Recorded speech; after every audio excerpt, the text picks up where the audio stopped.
2025-এর সমস্ত খারাপ স্মৃতি মন থেকে মুছে ফেলে দিয়ে ভালো স্মৃতিগুলোকে মনের মধ্যে গেঁথে রেখে আমরা এগিয়ে যেতে চলেছি 2026-এর দিকে। এই 2025-এর সুন্দর স্মৃতির মধ্যে এই দিনটার স্মৃতিও থেকে যাবে।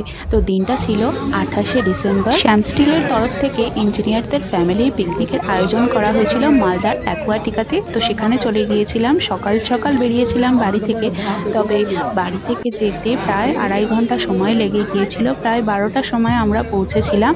সেদিন প্রচণ্ডই ঠান্ডা ছিল, একদমই সূর্যি মামার দেখা পাওয়া যায়নি। প্রচণ্ড ঠান্ডার কারণে বেটুকে নিয়ে যেতে একটু ভয় ভয়ই লাগছিল, কিন্তু ভাবলাম চলেই যাই, দিনটা তো আর কখনো ফিরে আসবে না। তো আমি, ও, মা, বাবা আর আমার বেটু 5 জন মিলে চলে গিয়েছিলাম ওখানে। ওখানে যাওয়ার সাথে সাথে আমাদের একটা করে ব্যান্ড দিয়ে দিয়েছিল, হাতে পড়ে নিয়েছিলাম। আর গিয়ে দেখি ওখানে বিভিন্ন অ্যাক্টিভিটিগুলো চালু হয়ে গিয়েছিল। আমাদের যেতে যেতে যেহেতু 12টা প্রায় বেজে গিয়েছিল, তো যাওয়ার সাথে সাথে আমরা ব্রেকফাস্টটা নিয়ে নিয়েছিলাম। আর ছেলের খাবার তো বাড়ি থেকে রেডি করে নিয়ে এসেছিলাম, সকালের আর দুপুরের সমস্ত খাবার। আর এখানে দেখতেই পাচ্ছ তোমরা, লাইনে দাঁড়িয়ে পড়েছি খাবার নেওয়ার জন্য। আমি তো ভেবেছিলাম বেটু একদমই কান্নাকাটি করবে ঠান্ডার মধ্যে, কিন্তু ও খুবই এনজয় করছিল। দেখতেই পাচ্ছ ও নাচি শুরু করে দিয়েছে। তো ব্রেকফাস্টে ছিল, দেখতে পাচ্ছ তোমরা, লুচি, ছোলার ডাল, ডিম, কলা। আমি, ও আর বাবা 3 জনে প্রথমে খেয়ে নিচ্ছিলাম, আর বেটুকে ধরেছিল মা। তো মাও পরে খেয়ে নিল। এরপর বেটুকে নিয়ে চারিদিকটা ঘুরে ঘুরে দেখছিলাম। তো ও খুবই এনজয় করছিল, দেখতে পাচ্ছ একটুও কান্নাকাটি করেনি। আর ওখানে বিভিন্ন গিফট কার্ডও, সেই গিফটগুলো কালেক্ট করছিলাম। তো এটাও একটা মজার জিনিস, আমার খুবই ভালো লাগলো। গিফটগুলো খুব সামান্য হলেও এটা খুবই ভালো লাগছিল দেখতে, যে আমাদের জন্য কিছু গিফট ছিল।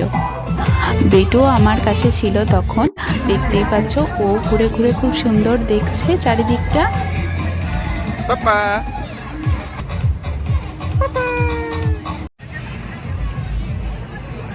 ছোটদের বিভিন্ন অ্যাক্টিভিটির সাথে সাথে বড়দের জন্য বিভিন্ন অ্যাক্টিভিটি ছিল। তার মধ্যে ছিল মিউজিক্যাল চেয়ার, যেখানে আমিও পার্টিসিপেট করেছিলাম। তাই দারুণ মজা হয়েছিল কিন্তু।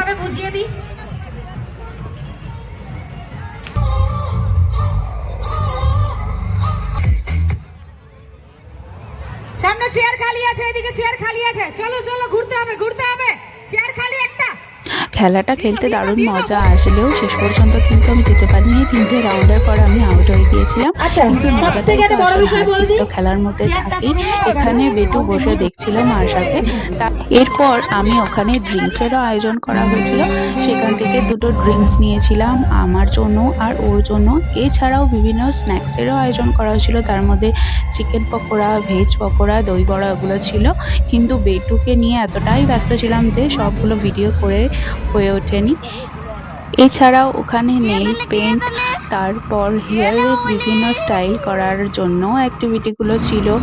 আর এখানে দেখতেই পাচ্ছ বেটু কতটা এনজয় করছে দোলার মধ্যে, একা একাই দোল খাচ্ছিল। তারপর এই কু চিক চিক চিক চিক চিক চিক চিক চিক চিক চিক চিক চিক কু চিক চিক চিক চিক চিক চিক চিক চিক কু চিক চিক চিক চিক চিক চিক তুমি তুলো তুলো দেখা কার বসে চিক চিক চিক চিক। এই ওয়াটার পার্কের মধ্যে বাচ্চাদের জন্য যে সেলফ রাইডসগুলো রয়েছে আমার তো খুব ভালো লাগলো। আর এখানে আমরাই বা বাদ যাই কেন, আমি, মা আর বেটু এই 3 জনে মিলে বসে পড়েছি এটার মধ্যে।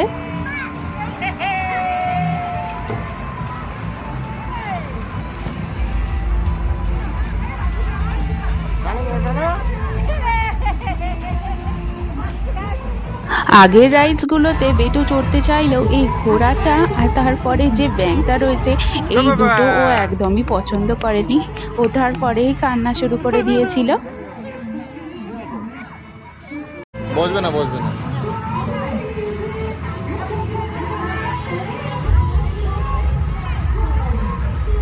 এরপর আমরা চলে গেছিলাম সুইমিং পুলের দিকে। তো সুইমিং পুলটাও দারুণ লাগছিল।